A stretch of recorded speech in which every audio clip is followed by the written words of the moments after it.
Hi friends, welcome back to our channel. ഇന്ന് നമ്മൾ നോക്കുന്നത് 8th സ്റ്റാൻഡേർഡിലെ ബേസിക് സയൻസിലെ ഫിസിക്സിലെ ഫസ്റ്റ് ചാപ്റ്ററാണ്.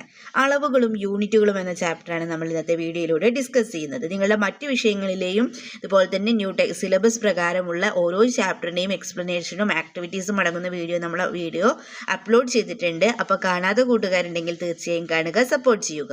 ഓക്കെ, നമുക്ക് ഫസ്റ്റ് ചാപ്റ്റർ നോക്കാമല്ലേ. എന്താണ് അളവുകളും യൂണിറ്റുകളും എന്നുള്ളതാണ് അല്ലേ. ദെൻ നോക്കൂ, ഇവിടെ താഴെ നമുക്കൊരു ചിത്രം നൽകിയിട്ടുണ്ടല്ലോ. ഇവിടെ മെക്കാനിക്ക് എന്താണ് കുട്ടികളോട് പറയുന്നത് കൂട്ടുകാരെ? യെസ്, ഈ കാറിന്റെ എഞ്ചിൻ ജപ്പാനിലും മറ്റു ഭാഗങ്ങൾ ഇന്ത്യയിലും നിർമ്മിച്ചതാണെന്ന് പറയുന്നുണ്ടല്ലേ. അപ്പോൾ കുട്ടികൾ എന്താ ചോദിക്കുന്നത്? പല രാജ്യങ്ങളിൽ നിർമ്മിക്കുന്നവ എങ്ങനെ കൃത്യമായി യോജിപ്പിക്കുവാൻ കഴിയുമെന്ന് ചോദിക്കുന്നുണ്ട് അല്ലേ.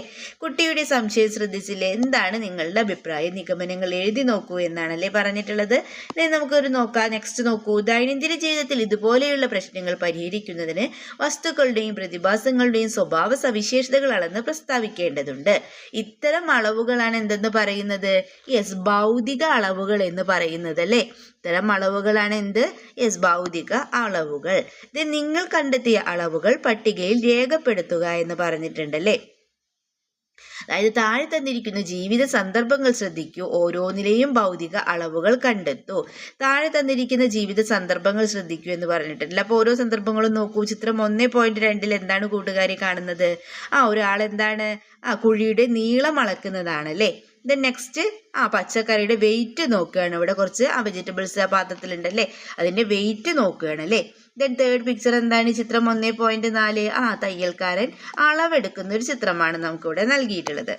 ദെൻ ഫോർത്ത് പിക്ചറോ ചിത്രം 1.5 എന്താണ്? ഓട്ട മത്സരത്തിൽ സ്റ്റോപ്പ് വാച്ച് നോക്കുകയാണ് അല്ലേ. പ്രയോജനപ്പെടുത്തി അത് വെച്ച് ഓട്ട മത്സരത്തിൽ സ്റ്റോപ്പ് വാച്ച് നോക്കുകയാണ്. ദെൻ ചിത്രം 1.6 എന്താണ് കൂട്ടുകാരെ? യെസ്, എന്താണ് അവിടെ?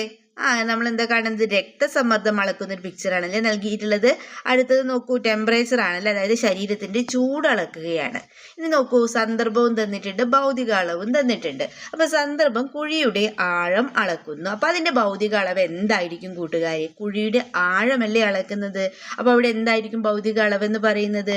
അതെ, നീളമായിരിക്കും അല്ലേ. ദെൻ പച്ചക്കറിയുടെ തൂക്കം അളക്കുന്നു.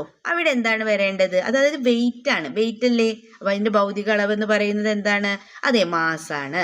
ദെൻ തയ്യൽക്കാരൻ അളവെടുക്കുന്നു എന്നുള്ളതാണ് അല്ലേ. അപ്പൊ തയ്യൽക്കാരൻ അളവെടുക്കുകയാണെങ്കിൽ അതിന്റെ ഭൗതിക അളവ് എന്തായിരിക്കും? അതെ, അവിടെ എന്താണ്? നീളമാണല്ലേ അളക്കുന്നത് അല്ലേ കൂട്ടുകാരെ? യെസ്, നീളം. ദെൻ ഓട്ട മത്സരത്തിൽ സ്റ്റോപ്പ് വാച്ച് പ്രയോജനപ്പെടുത്തുന്നു. അവിടെ ഏത് ഭൗതിക അളവായിരിക്കും? അവിടെ സ്റ്റോപ്പ് വാച്ച് വെച്ച് എന്താണ് നോക്കുന്നത്? സമയമല്ലേ. സമയം. ദെൻ രക്തസമ്മർദ്ദം അളക്കുന്നു. അവിടെ ഭൗതിക അളവ് എന്തായിരിക്കും കൂട്ടുകാരെ? അതെ, മർദ്ദമായിരിക്കും അല്ലേ. എന്താണ്? മർദ്ദം. ദെൻ ശരീരത്തിന്റെ ചൂടളക്കുന്നു. ശരീരത്തിന്റെ ചൂടളക്കുക എന്ന് പറഞ്ഞാൽ അവിടെ എന്തായിരിക്കും? അതെ, താപനിലയായിരിക്കും അല്ലേ. ഭൗതിക അളവ് എന്താണ്? താപനില. ഓക്കെ, ദെൻ നെക്സ്റ്റ് നോക്കാം അല്ലേ.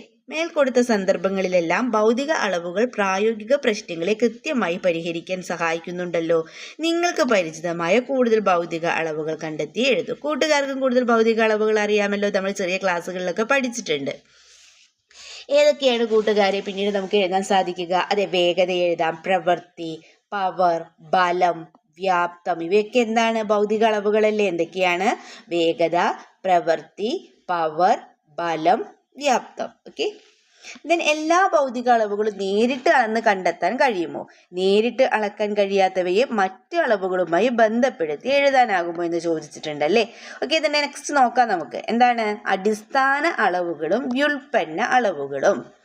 ഭൗതിക അളവുകൾ അനവധിയുണ്ട്. ഇവയിൽ നീളം, മാസ്, സമയം, വൈദ്യുത പ്രവാഹ തീവ്രത, താപനില, പദാർത്ഥത്തിന്റെ അളവ്, പ്രകാശ തീവ്രത എന്നിവ അടിസ്ഥാന അളവുകൾ എന്ന് അറിയപ്പെടുന്നു. അപ്പൊ ഏതൊക്കെയാണ് കൂട്ടുകാരെ അടിസ്ഥാന അളവുകൾ? നീളം, മാസ്, സമയം, വൈദ്യുത പ്രവാഹ തീവ്രത, താപനില, പദാർത്ഥത്തിന്റെ അളവ്, പ്രകാശ തീവ്രത എന്താണ്? അടിസ്ഥാന അളവുകളാണ് അല്ലേ. ഇവയെ പരസ്പരം ബന്ധപ്പെടുത്തി മറ്റെല്ലാ അളവുകളെയും പ്രസ്താവിക്കാൻ കഴിയും. എങ്കിൽ എന്താണ് അടിസ്ഥാന അളവുകൾ? അപ്പൊ എന്താണ് അടിസ്ഥാന അളവുകൾ എന്ന് നമുക്ക് മനസ്സിലായി. എന്താണ്? അതെ, പരസ്പരം ബന്ധമില്ലാതെ നിലനിൽക്കുന്നതും മറ്റ് അളവുകൾ ഉപയോഗിച്ച് പ്രസ്താവിക്കാൻ കഴിയാത്തതുമായ അളവുകളാണ് അടിസ്ഥാന അളവുകൾ. മനസ്സിലായല്ലോ, നമ്മൾ മുൻപ് പറഞ്ഞു നോക്കൂ. നീളം, മാസ്, സമയം, വൈദ്യുത പ്രവാഹ തീവ്രത, താപനില, പദാർത്ഥത്തിന്റെ അളവ്, പ്രകാശ തീവ്രത എന്നിവ അടിസ്ഥാന അളവുകൾ എന്നറിയപ്പെടുന്നു എന്ന് പറഞ്ഞല്ലേ. അതായത് ഇവ എന്താണ്? പരസ്പരം ബന്ധമില്ലാതെ നിലനിൽക്കുന്നതും മറ്റ് അളവുകൾ ഉപയോഗിച്ച് പ്രസ്താവിക്കാൻ കഴിയാത്തതുമായ അളവുകൾ എന്താണ്? അതെ, അടിസ്ഥാന അളവുകളാണല്ലേ. ഓക്കെ, ദെൻ ചിത്രം 1.1 സൂചിപ്പിച്ചിരിക്കുന്ന സന്ദർഭങ്ങളിലെ അടിസ്ഥാന അളവുകൾ കണ്ടെത്തി എഴുതൂ എന്നാണല്ലേ പറഞ്ഞിട്ടുള്ളത്. ചിത്രം 1.1 നോക്കൂ, ചിത്രം 1.1 സൂചിപ്പിച്ചിരിക്കുന്നതല്ലേ അടിസ്ഥാന അളവുകൾ കണ്ടെത്തി എഴുതുക എന്ന് പറഞ്ഞിട്ടുണ്ടല്ലേ. നമുക്ക് നോക്കാം.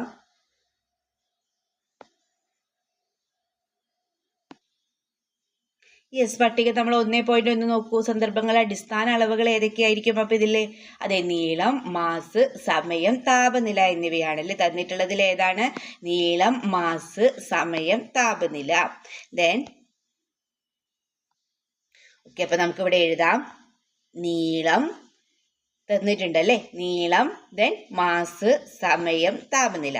നിത്യജീവിതത്തിൽ നാം അടിസ്ഥാന അളവുകൾ മാത്രമാണ് ഉപയോഗിക്കുന്നത്. ചിത്രങ്ങൾ നോക്കൂ. ഇവയോരോന്നും സൂചിപ്പിക്കുന്ന സന്ദർഭങ്ങളിലെ ഭൗതിക അളവുകൾ ഏതെല്ലാമാണെന്ന് ചോദിച്ചിട്ടുണ്ടല്ലേ. ചിത്രം 1.8 നോക്കൂ. ദെൻ ചിത്രം 1.9, ചിത്രം 1.10 അല്ലേ. 1.8 എന്താണ്? ഇവിടെ പരപ്പളവാണല്ലേ കണക്കാക്കുന്നത്. പരപ്പളവാണ്. ചിത്രം 1.9 അവിടെ വ്യാപ്തമാണ്. ചിത്രം 1.1 1.9 എന്താണ്? വ്യാപ്തമാണ് അല്ലേ. ചിത്രം 1.10 എന്താണ് നമുക്ക് കാണാൻ സാധിക്കുന്നത്? വ്യാപ്തമാണ് അല്ലേ അളക്കുന്നത്. അപ്പൊ ഭൗതിക അളവുകൾ ഈ തന്നിട്ടുള്ള സന്ദർഭങ്ങളിലെ ഭൗതിക അളവുകൾ ഏതെല്ലാമാണ്? അതെ, പരപ്പളവും വ്യാപ്തവും. പരപ്പളവ്, വ്യാപ്തം. ദെൻ ഇവ ഓരോന്നും കണ്ടെത്തുന്ന വിധം രേഖപ്പെടുത്തി പട്ടിക ഉചിതമായി പൂർത്തിയാക്കുക. സന്ദർഭം: ചുമർ പെയിന്റ് ചെയ്യുന്നതിന്. ഭൗതിക അളവ് പരപ്പളവാണ് അല്ലെ. കണ്ടെത്തുന്ന വിധം നമുക്കറിയാം. പരപ്പളവ് കണ്ടെത്താൻ അതെ, നീളം ഇൻറ്റു വീതിയാണ് അല്ലെ. പരപ്പളവ് എങ്ങനെയാ കൂട്ടുകാരെ കണ്ടെത്തുക? നീളം ഇൻറ്റു വീതി. ദെൻ മരുന്നിന്റെ ദ്രാവകത്തിന്റെ അളവ് വ്യാപ്തമാണ് അല്ലെ. വ്യാപ്തം കാണാൻ എങ്ങനെയാണ്? അളവുജാറിന്റെ ചുറ്റളവ് ഇൻറ്റു എന്തായിരിക്കും? അതെ, അളവുജാറിന്റെ ചുറ്റളവ് ഇൻറ്റു ഉയരം അല്ലേ. അളവുജാറിന്റെ ചുറ്റളവ് ഇൻറ്റു ഉയരം. ഓക്കെ, ദെൻ പരപ്പളവ്, വ്യാപ്തം എന്നിവ കണ്ടെത്താൻ ഇവിടെ ഏതെല്ലാം അളവുകളാണ് ഉപയോഗിച്ചത്? പരപ്പളവും വ്യാപ്തവും എന്നിവ കണ്ടെത്താൻ നമ്മൾ ഏതെല്ലാം അളവുകളാണ് ഇവിടെ ഉപയോഗിച്ചത്? ഉപയോഗിച്ചത് അടിസ്ഥാന അളവായ നീളമാണല്ലേ. അതായത് പരപ്പളവ്, വ്യാപ്തം എന്നിവ കണ്ടെത്താൻ ഉപയോഗിച്ച അടിസ്ഥാന അളവ് ഏതാണ്? നീളമാണ്. ഓക്കെ, നീളമാണ്.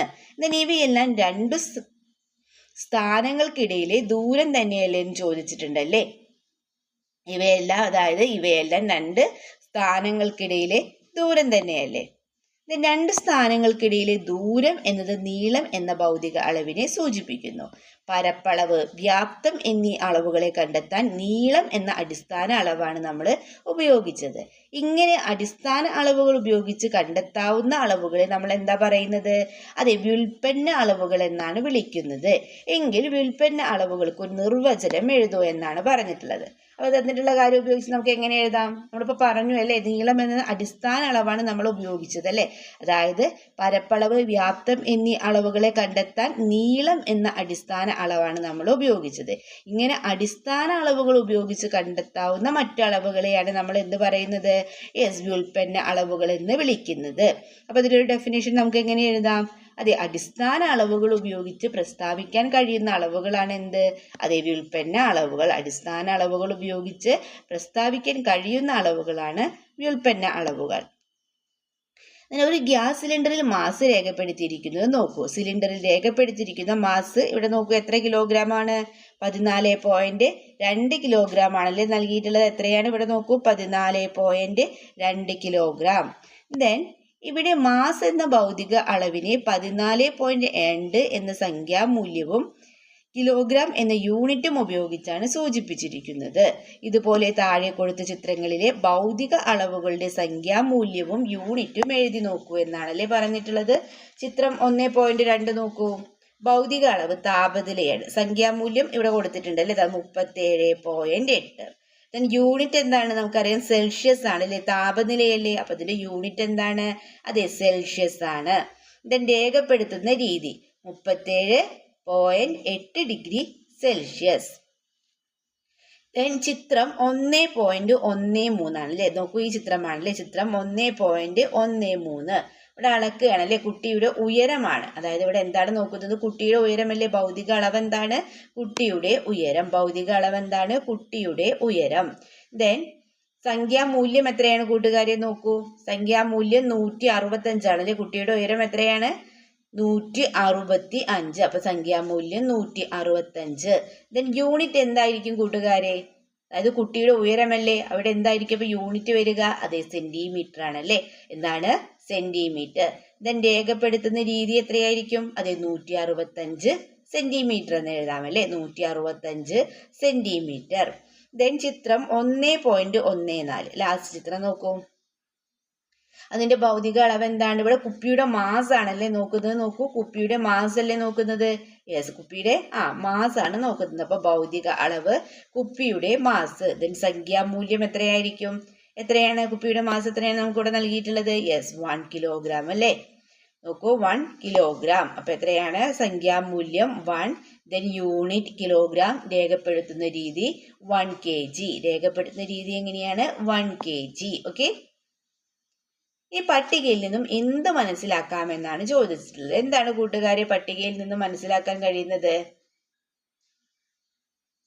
ഭൗതിക അളവ് പ്രസ്താവിക്കാൻ അതിന്റെ മൂല്യം കാണിക്കുന്ന സംഖ്യയും യൂണിറ്റും ചേർത്ത് എഴുതണം. ഭൗതിക അളവ് പ്രസ്താവിക്കാൻ എന്താണ്, അതിന്റെ മൂല്യം കാണിക്കുന്ന സംഖ്യയും യൂണിറ്റും ചേർത്ത് എഴുതണം. ഓക്കെ. നെക്സ്റ്റ് നമ്മൾ നോക്കാൻ പോകുന്നത് ഭൗതിക അളവുകളുടെ യൂണിറ്റുകളാണ്. എന്താണ്, ഭൗതിക അളവുകളുടെ യൂണിറ്റുകൾ. നിങ്ങളുടെ ക്ലാസ്സിലെ ഒരു കുട്ടിയുടെ ഉയരം പെൻസിൽ ഉപയോഗിച്ച് ചിത്രത്തിലേതുപോലെ ചുമരിൽ അടയാളപ്പെടുത്തുക. വ്യത്യസ്ത നീളമുള്ള 2 ഈർക്കിലികൾ ഉപയോഗിച്ച് കുട്ടിയുടെ ഉയരം ഓരോരുത്തരും അളന്ന് കണ്ടെത്തുക. ലഭിച്ച അളവുകൾ സയൻസ് ഡയറിയിൽ എഴുതൂ എന്നാണല്ലേ പറഞ്ഞിട്ടുള്ളത്. ഇതിന് ഒരു ബക്കറ്റിൽ ജലം എടുക്കുക. വ്യത്യസ്ത വലുപ്പമുള്ള 2 ഗ്ലാസുകൾ ഉപയോഗിച്ച് ഇതിലെ ജലം അളന്നു നോക്കൂ. അളവുകൾ സയൻസ് ഡയറിയിൽ എഴുതും. ഇതൊക്കെ നിങ്ങൾക്ക് ക്ലാസ്സിൽ ഇരുന്ന് ചെയ്യേണ്ട പ്രവർത്തനമാണ്. ദെൻ സയൻസ് ഡയറിയിൽ എഴുതിയ 2 പ്രവർത്തനങ്ങളിലെയും അളവുകൾ നൽകിയിരിക്കുന്നു. പട്ടികയിൽ ക്രോഡീകരിക്കൂ എന്നാണ് പറഞ്ഞിട്ടുള്ളത്. കുട്ടിയുടെ ഉയരം അളക്കുന്നത് നീളമാണല്ലേ. അളക്കാനുള്ള തോതായി ഉപയോഗിച്ച വസ്തു നീളം കൂടിയ ഈർക്കിലി, നീളം കുറഞ്ഞ ഈർക്കിലി. അപ്പൊ രേഖപ്പെടുത്തിയ അളവ് നിങ്ങൾ ഇവിടെ എന്ത് ചെയ്യണം, എഴുതണം. ഈ പ്രവർത്തനം നിങ്ങൾ ക്ലാസ്സിൽ ചെയ്യും. അപ്പൊ എന്ത് ചെയ്യുക, നീളം കുറഞ്ഞ ഈർക്കിലി വെച്ച് രേഖപ്പെടുത്തിയ അളവ് നിങ്ങളിവിടെ എഴുതുക. ദെൻ ജലത്തിന്റെ അളവ് കണ്ടെത്തുന്നത് വ്യാപ്തമാണല്ലേ. ഭൗതിക അളവ് എന്താണ്, അവിടെ വ്യാപ്തമാണ് വരുന്നത്. ദെൻ അളക്കാനുള്ള തോത് ഉപയോഗിച്ച വസ്തു എന്താണ്, വലുപ്പം കൂടിയ ഗ്ലാസ് ആയിരിക്കും അല്ലേ. അപ്പൊ രേഖപ്പെടുത്തിയ അളവും അതുപോലെ തന്നെ വലുപ്പം കുറഞ്ഞ അളവിൽ രേഖപ്പെടുത്തിയ അളവ് നിങ്ങൾ എന്ത് ചെയ്യും, പട്ടികയിൽ എഴുതുക. ഓക്കെ. ദെൻ പട്ടിക വിശകലനം ചെയ്യൂ. ഒരു ഭൗതിക അളവ് കണ്ടെത്താൻ 2 തോതുകൾ വീതമാണല്ലോ ഓരോ സന്ദർഭത്തിലും ഉപയോഗിച്ചത്. നമ്മളിവിടെ 2 തോത് ഉപയോഗിച്ചിട്ടുണ്ട് അല്ലേ. ഓക്കെ. ഇവ രണ്ടിലും ലഭിച്ച അളവ് ഒരുപോലെയാണോ എന്നാണ് ചോദിച്ചിട്ടുള്ളത്. നമുക്ക് രണ്ടിലും ലഭിച്ച അളവ് ഒരുപോലെയാണോ, അല്ലല്ലേ. ദെൻ അളവുകൾ തുല്യമാകാതിരുന്നത് എന്തുകൊണ്ടാണെന്ന് ചോദിച്ചിട്ടുണ്ട് അല്ലേ. അളവുകൾ തുല്യമായിട്ടാണ് നമുക്ക് കിട്ടുന്നത്. യെസ്, തുല്യമല്ലാത്തത് എന്താണ്, അളവുകൾ തോതുകൾ ഒരുപോലെ അല്ലാത്തത് കൊണ്ടാണ് നമുക്ക് എന്ത് കിട്ടാഞ്ഞത്. യെസ്, അളവുകൾ തുല്യമാകാതിരുന്നത്. എന്തുകൊണ്ടാണ് അളവുകൾ തുല്യമാകാതിരുന്നത്, നമ്മൾ എന്താണ് തോതുകൾ ഒരുപോലെ അല്ലല്ലോ ഉപയോഗിച്ചിട്ടുള്ളത്. യെസ്, തോതുകൾ ഒരുപോലെ അല്ലാത്തത് കൊണ്ടാണ് അളവുകൾ തുല്യമാകാതിരുന്നത്. എല്ലാവരും ഒരേ തോത് ഉപയോഗിക്കുമ്പോൾ ഒരേ അളവ് തന്നെ ലഭിക്കുന്നുണ്ടല്ലേ. എന്താണ്, ഓരോ അളവ് ലഭിക്കാൻ നമ്മൾ എന്ത് ചെയ്യണം, ഒരേ അളവ് ലഭിക്കാൻ നമ്മൾ എന്ത് ചെയ്യണം, ഒരേ തോത് ഉപയോഗിക്കണം അല്ലേ. അപ്പൊ നമുക്ക് എന്ത് കിട്ടുന്നുണ്ട്, യെസ്, ഒരേ അളവ് തന്നെ ലഭിക്കുന്നുണ്ട്. ദെൻ ഒരു ഭൗതിക അളവ് ലോകത്തിന്റെ ഏത് കോണിലുള്ളവർ അളന്നാലും ഒരേ അളവ് തന്നെ ലഭിക്കേണ്ടേ. ഇതിനായി എല്ലാവരും നിശ്ചിതമായ ഒരു അടിസ്ഥാന തോത് സ്വീകരിച്ചാൽ മതിയാകുമല്ലോ. ഇതിനെ ഭൗതിക അളവുകളുടെ യൂണിറ്റ് എന്ന് പറയുന്നു. അപ്പോൾ ഒരു ഭൗതിക അളവിനെ കൃത്യമായി പ്രസ്താവിക്കാൻ ലോകമെമ്പാടും അംഗീകരിച്ചിരിക്കുന്ന തോതാണ് എന്തെന്ന് പറയുന്നത്. യെസ്, യൂണിറ്റ് എന്ന് പറയുന്നത്. എന്താണ് തോത്, എന്താണ് യൂണിറ്റ്. മുൻകാലങ്ങളിൽ ഓരോ പ്രദേശത്ത് അളക്കുന്നതിനും രേഖപ്പെടുത്തുന്നതിനും വ്യത്യസ്ത യൂണിറ്റുകളാണ് സ്വീകരിച്ചിരുന്നത്. ഉദാഹരണമായി നീളം അളക്കുന്നതിന് നമ്മുടെ നാട്ടിൽ അടി, മുഴം, ചാൺ എന്നീ അളവുകൾ ഉപയോഗിച്ചിരുന്നു. ചിത്രം 1.7 നോക്കൂ, അടിയാണ്. ഇതിന് 1.8 മുഴമാണ് നൽകിയിട്ടുള്ളത്. 1.9 ചാൺ. ഓക്കെ. ചാണെന്നില്ലേ നൽകിയിട്ടുള്ളത്. ഓക്കെ, ദെൻ മറ്റു രാജ്യങ്ങളിലും പലതരം യൂണിറ്റുകളായിരുന്നു ഉപയോഗിച്ചിരുന്നത്. ഇതിന്റെ പ്രായോഗിക പ്രശ്നങ്ങൾ എന്തെല്ലാമായിരിക്കും? ഇങ്ങനെയൊക്കെ അളക്കുന്നതിന്റെ പ്രായോഗിക പ്രശ്നങ്ങൾ എന്താണ് കൂട്ടുകാരെ? അത് കൃത്യത കുറവ് തന്നെയാണ് അല്ലെ. ചിലപ്പോൾ എന്തായിരിക്കും ശരിയായിരിക്കും, ചിലപ്പോൾ എന്തായിരിക്കും തെറ്റായിരിക്കും അല്ലെ. മറ്റു പ്രദേശങ്ങളിലുള്ളവർക്ക് അളവുകൾ വിശകലനം ചെയ്യാൻ പ്രയാസം. അതുപോലെ തന്നെ പിന്നെ എന്തൊക്കെയാണ് ഇതിന്റെ പ്രായോഗിക പ്രശ്നങ്ങൾ എന്ന് പറയുന്നത്? ഏകീകരിക്കാൻ പ്രയാസമായിരിക്കും അല്ലെ. നമുക്കിത് എന്താണ്? ഏകീകരിക്കാൻ പ്രയാസമായിരിക്കും. അപ്പൊ നെക്സ്റ്റ് പോയിന്റ് നമുക്ക് എഴുതാം, ഏകീകരിക്കാൻ പ്രയാസം. എന്നാൽ ഇന്ന് നീളം അളക്കാൻ ലോകത്ത് എല്ലായിടത്തും മീറ്റർ എന്ന യൂണിറ്റ് ആണ് ഉപയോഗിക്കുന്നത്. ഇതുപോലെ മറ്റെല്ലാ അളവുകൾക്കും ലോകമെമ്പാടും അംഗീകരിച്ച യൂണിറ്റുകളുണ്ട്. ഇത് യൂണിറ്റുകളുടെ അന്താരാഷ്ട്ര പദ്ധതി അഥവാ ഇന്റർനാഷണൽ സിസ്റ്റം ഓഫ് യൂണിറ്റ്സ് എന്ന് അറിയപ്പെടുന്നു. ഇതിന്റെ ചുരുക്കെഴുത്താണ് SI യൂണിറ്റുകൾ. SI യൂണിറ്റുകൾ ഉപയോഗിക്കുമ്പോൾ ലോകത്തെല്ലാവർക്കും ഒരേ അളവ് തന്നെ ലഭിക്കുന്നു.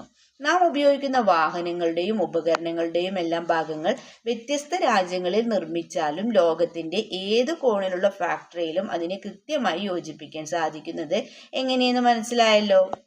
നമുക്ക് നേരത്തെ ഫസ്റ്റ് നമ്മൾ ചോദിച്ചൊരു ചോദ്യം ഉണ്ടായിരുന്നില്ല. അപ്പൊ ഇതെങ്ങനെയാണെന്ന് കൂട്ടുകാർക്ക് ഇപ്പൊ മനസ്സിലായല്ലോ. ഓക്കെ, അപ്പോൾ ഒരേ ഭൗതിക അളവുകൾ തന്നെ വിവിധ സന്ദർഭങ്ങളിൽ വ്യത്യസ്ത യൂണിറ്റുകൾ ആവശ്യമാണ്. താരതമ്യേന കൂടിയ അളവുകൾക്ക് വലിയ യൂണിറ്റുകളും കുറഞ്ഞ അളവുകൾക്ക് ചെറിയ യൂണിറ്റുകളുമാണ് ഉപയോഗിക്കുന്നത്. ഓക്കെ, ഇത് നെക്സ്റ്റ് നമ്മൾ നോക്കാൻ പോകുന്നത് നീളത്തിന്റെ വിവിധ യൂണിറ്റുകളാണ്. നീളത്തിന്റെ SI യൂണിറ്റ് എന്താണ്? മീറ്റർ ആണ്. നീളത്തിന്റെ SI യൂണിറ്റ് എന്താണ്? മീറ്റർ ആണ്. അതിന്റെ പ്രതീകം എന്താണെന്ന് ചോദിച്ചാൽ ഏതാണ്? M ആണ് അല്ലെ. സ്മോൾ ലെറ്റർ M ആണ്. നമുക്ക് അറിയാവുന്ന കാര്യങ്ങൾ തന്നെയാണ് അല്ലെ കൂട്ടുകാരെ. അപ്പൊ നീളത്തിന്റെ SI യൂണിറ്റ് എന്താണ്? മീറ്റർ ആണ്. ഇതിന്റെ പ്രതീകം എന്താണ്? M ആണ് അല്ലെ, അതായത് സ്മോൾ ലെറ്റർ M ആണ്. നീളത്തിന്റെ മറ്റ് യൂണിറ്റുകൾ ഏതൊക്കെയാണ്? Centimetre, millimetre, kilometre. ഇവയ്ക്ക് നമുക്കൊന്ന് പരിചയപ്പെടാം. ചിത്രത്തിൽ 1 മീറ്റർ സ്കെയിലിന്റെ ഭാഗമാണ് കാണിച്ചിരിക്കുന്നത്. സയൻസ് ലാബിലുള്ള 1 മീറ്റർ സ്കെയിൽ എടുത്ത് പരിശോധിക്കുക. ദെൻ സ്കെയിലിൽ ചെറിയ വരകളും വലിയ വരകളും കാണുന്നുണ്ടല്ലോ. അടുത്തടുത്ത് 2 വലിയ വരകൾക്കിടയിലുള്ള ദൂരം 1 സെന്റിമീറ്ററും ചെറിയ വരകൾക്കിടയിലുള്ള ദൂരം 1 മില്ലിമീറ്ററുമാണ്. ഇതൊക്കെ നമുക്ക് അറിയാവുന്ന കാര്യങ്ങളാണ് അല്ലേ. ഇനി താഴെ കൊടുത്ത ബന്ധം പൂർത്തിയാക്കുക എന്നാണ് പറഞ്ഞിട്ടുള്ളത്. 1 മീറ്റർ എന്ന് പറഞ്ഞാൽ കൂട്ടുകാരെ എത്ര സെന്റിമീറ്റർ ആണ്? അതെ, 100 സെന്റിമീറ്റർ ആണ് അല്ലെ. 1 മീറ്റർ എന്ന് പറഞ്ഞാൽ 100 സെന്റിമീറ്റർ. ദെൻ 1 സെന്റിമീറ്റർ എന്ന് പറഞ്ഞാലോ 10 മില്ലിമീറ്റർ ആണ്. എത്ര മില്ലിമീറ്റർ ആണ്? 10 മില്ലിമീറ്റർ ആണ്. ദെൻ 1 മീറ്റർ എന്ന് പറഞ്ഞാൽ 1000 മില്ലിമീറ്റർ ആണ് അല്ലെ. 1 മീറ്റർ എത്രയാണ്? 1000 മില്ലിമീറ്റർ. ഇതിലും ചെറിയ അളവുകൾ ഉപയോഗിക്കേണ്ട സന്ദർഭമുണ്ടോ? ഒരു മുനിസിപ്പാലിറ്റിയുടെ നോട്ടീസ് നോക്കൂ. നിരോധിച്ചു. 30/10/2022 മുതൽ മുനിസിപ്പാലിറ്റി പരിധിയിലുള്ള കടകളിൽ 30 മൈക്രോണിൽ താഴെയുള്ള പ്ലാസ്റ്റിക് കവറുകളുടെ വിൽപ്പന നിരോധിച്ചു. നോട്ടീസിൽ പറയുന്ന അളവ് ഏതാണ്? മൈക്രോൺ എന്നത് മൈക്രോമീറ്റർ എന്നതിന്റെ ചുരുക്കപ്പേരാണ്. 1 മീറ്റർ എത്ര മൈക്രോമീറ്റർ ആയിരിക്കുമെന്ന് ചോദിച്ചിട്ടുണ്ടല്ലേ. ഇവിടെ നോക്കൂ, 1 മീറ്റർ എത്ര മൈക്രോമീറ്റർ ആണെന്ന് നമുക്ക് നൽകിയിട്ടുണ്ട്. ദെൻ മീറ്ററിനേക്കാൾ വലിയ യൂണിറ്റുകൾ ഉപയോഗിക്കേണ്ട സന്ദർഭങ്ങളും ഉണ്ടല്ലോ. റോഡരികിലുള്ള ഈ സൈൻ ബോർഡിൽ കിലോമീറ്റർ എന്ന് അടയാളപ്പെടുത്തിയിരിക്കുന്നത് കിലോമീറ്റർ എന്നതിന്റെ പ്രതീകമാണ്. KM എന്ന് അടയാളപ്പെടുത്തിയിരിക്കുന്നത് അല്ലേ. ഇവിടെയൊക്കെ നമ്മൾ കണ്ടിട്ടുണ്ട്, റോഡരികിലൊക്കെ സൈൻ ബോർഡിലൊക്കെ നമ്മൾ കാണാറുണ്ട് അല്ലേ. 1 കിലോമീറ്റർ എന്ന് പറഞ്ഞാൽ എത്ര മീറ്റർ ആണ് കൂട്ടുകാരി? 1 കിലോമീറ്റർ എന്ന് പറഞ്ഞാൽ എത്ര മീറ്റർ ആണ്? യെസ്, നമുക്കറിയാം 1 കിലോമീറ്റർ എന്ന് പറഞ്ഞാൽ എത്ര മീറ്റർ ആണ്? 1000 മീറ്റർ ആണല്ലേ. 1 കിലോമീറ്റർ എത്രയാണ്? 1000 മീറ്റർ. ഇതിനേക്കാൾ വലിയ യൂണിറ്റുകൾ ഉപയോഗിക്കേണ്ടി വരാറുണ്ടോ? ചുവടെ നൽകിയ ശാസ്ത്രലേഖനത്തിന്റെ ഭാഗം വായിക്കൂ. സൗരയൂഥത്തിന്റെ അളവുകോൽ അല്ലെ. ആസ്ട്രോണമിക്കൽ യൂണിറ്റ് അഥവാ AU എന്നത് ഭൂമിയിൽ നിന്ന് സൂര്യനിലേക്കുള്ള ശരാശരി ദൂരമാണ്. ഇത് ഏകദേശം 15 കോടി കിലോമീറ്റർ ആണ്. 1 വർഷം കൊണ്ട് പ്രകാശം ശൂന്യതയിലൂടെ സഞ്ചരിക്കുന്ന ദൂരമാണ് എന്തെന്ന് പറയുന്നത്? യെസ്, പ്രകാശ വർഷം എന്ന് പറയുന്നത്. 1 സെക്കൻഡിൽ ഏകദേശം 3 ലക്ഷം കിലോമീറ്റർ വേഗതയിലാണ് പ്രകാശം സഞ്ചരിക്കുന്നത്. ലേഖനത്തിൽ പറയുന്ന യൂണിറ്റുകൾ ഏതെല്ലാം സന്ദർഭങ്ങളിലാണ് ഉപയോഗിക്കുന്നതെന്ന് ചർച്ച ചെയ്യൂ എന്ന് പറഞ്ഞിട്ടുണ്ടല്ലേ. ദെൻ മാസിന്റെ വിവിധ യൂണിറ്റുകൾ. മാസിന്റെ വിവിധ യൂണിറ്റുകൾ. കടയിൽ ആപ്പിൾ തൂക്കുന്നതിന്റെ ചിത്രം ശ്രദ്ധിക്കൂ. ഒരു തട്ടിൽ തൂക്കക്കട്ടി വെച്ചതിനു ശേഷമാണല്ലോ തൂക്കം കണക്കാക്കുന്നത്. എന്തിനാണ് ഇവിടെ ഒരു തട്ടിൽ തൂക്കക്കട്ടി വെച്ചത്? എന്തിനാ കൂട്ടുകാരെ ഇവിടെ ഒരു തട്ടിൽ തൂക്കക്കട്ടി വെച്ചത്? ഇവിടെ എന്താണ് ചെയ്യുന്നത്? അതായത് ഇവിടെ ഒരു ഇതിൽ എന്ത് ചെയ്യാണ്? ഇവിടെ ഒരു തട്ടിൽ തൂക്കക്കട്ടി വെച്ചിട്ടുണ്ട്, അടുത്ത തട്ടിൽ എന്താണ്? നമ്മൾ അതിന് സമാനമായ സാധനം അവിടെ വെച്ചിട്ടുണ്ട് അല്ലേ. അപ്പൊ എന്താണ്? ത്രാസിൽ ഒരു തട്ടിൽ അംഗീകരിച്ച അളവിലുള്ള തൂക്കക്കട്ടി വെച്ച് അതിന് സമാനമായ ദ്രവ്യം നമ്മൾ എന്ത് ചെയ്യും? തട്ടിൽ വെച്ചിട്ട് തുലനം ചെയ്ത് എടുക്കുകയാണ് അല്ലേ. തട്ടിൽ വെച്ച് തുലനം ചെയ്ത് ഇവിടെ എടുക്കുകയാണ് ചെയ്യുന്നത്. അപ്പൊ എന്തിനാണ് ഇവിടെ ഒരു തട്ടിൽ തൂക്കക്കട്ടി വെച്ചിട്ടുള്ളത്? യെസ്, നമ്മൾ ത്രാസിൽ തട്ടിൽ അംഗീകരിച്ച അളവിലുള്ള തൂക്കക്കട്ടി വെച്ച് അതിന് സമാനമായ ദ്രവ്യം എന്ത് ചെയ്യാണ്? മറുതട്ടിൽ വെച്ച് അതിന്റെ തുലനം ചെയ്ത് എടുക്കുന്നല്ലേ. ദെൻ ഒരു വസ്തുവിൽ അടങ്ങിയിരിക്കുന്ന ദ്രവ്യത്തിന്റെ അളവാണ് എന്തെന്ന് പറയുന്നത്? അതിന്റെ മാസ് എന്ന് പറയുന്നത്. അപ്പൊ എന്താണ് വസ്തുവിന്റെ മാസ് എന്ന് പറഞ്ഞാൽ? ആ വസ്തുവിൽ അടങ്ങിയിരിക്കുന്ന ദ്രവ്യത്തിന്റെ അളവാണ് ആ വസ്തുവിന്റെ മാസ്. ദെൻ ചിത്രം 1.24 കാണിച്ചിരിക്കുന്ന തൂക്കക്കട്ടികളുടെ ചിത്രം പരിശോധിക്കും. ഇവിടെ നോക്കൂ, 1.24 ചിത്രം കണ്ടല്ലോ. ഓക്കെ, ഇതിൽ എന്താണ് രേഖപ്പെടുത്തിയിരിക്കുന്നത്? മാസിന്റെ SI യൂണിറ്റ് കിലോഗ്രാം ആകുന്നു. kg ആണ് അതിന്റെ പ്രതീകം. ഇവിടെ നോക്കൂ, 10 kg എന്നാണല്ലേ നൽകിയിട്ടുള്ളത്. 10 കിലോഗ്രാം, അതായത് മാസിന്റെ SI യൂണിറ്റ് എന്താണ് കൂട്ടുകാരെ? അത് കിലോഗ്രാം ആണല്ലേ. അതിന്റെ പ്രതീകം എന്ന് പറയുന്നത് എന്താണ്? യെസ്, kg ആണ്. പ്രതീകം എന്താണ്? kg. മാസിന് കിലോഗ്രാം കൂടാതെ മറ്റു യൂണിറ്റുകൾ ആവശ്യമായി വരില്ലേ? ഗുളികകളും പേസ്റ്റിന്റെ കവറിലും ഒക്കെ അളവ് രേഖപ്പെടുത്തിയിരിക്കും, ശ്രദ്ധിച്ചിട്ടുണ്ടാവുമല്ലോ. ഇതുകൊണ്ട് എന്താണ് ഉദ്ദേശിക്കുന്നത് എന്നാണല്ലേ ചോദിച്ചിട്ടുള്ളത്. മില്ലിഗ്രാം, ഗ്രാം എന്നിവ മാസിന്റെ ചെറിയ യൂണിറ്റുകളാണ്. 1 ഗ്രാം എന്ന് പറഞ്ഞാൽ എത്രയാണ്? 1000 മില്ലിഗ്രാം ആണല്ലേ. 1 ഗ്രാം എന്ന് പറഞ്ഞാൽ എന്താണ്? 1000 മില്ലിഗ്രാം.